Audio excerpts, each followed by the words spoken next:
Manager. ഇത്രയും പേര് നിർബന്ധമായും സ്ഥാപനത്തിൽ ഡെസിഗ്നേറ്റഡ് ആയിരിക്കണം.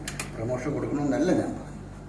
185 1 തൊട്ട് പ്രൊമോഷൻ കൊടുക്കണമെങ്കിൽ എന്തെല്ലാം കണ്ടീഷൻ വേണം? 11 കണ്ടീഷൻ ഉണ്ടെങ്കിലേ പ്രൊമോഷൻ കൊടുക്കാൻ പറ്റൂ.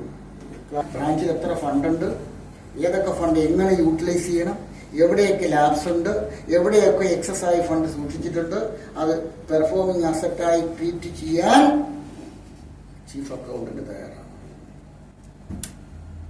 ഇന്ത്യയുടെ ഓഡിറ്റർ എന്ന് പറയുന്നത് എല്ലാ ബ്രാഞ്ചുകളും അപ്പോഴപ്പോഴും പരിശോധിച്ചിരിക്കണം. ലോൺ റിക്കവറി പെർഫോമൻസ് ലോണിലെ 4 ആയി തരംതിരിക്കണം. ഒന്ന് standard, sub standard, doubtful, bad.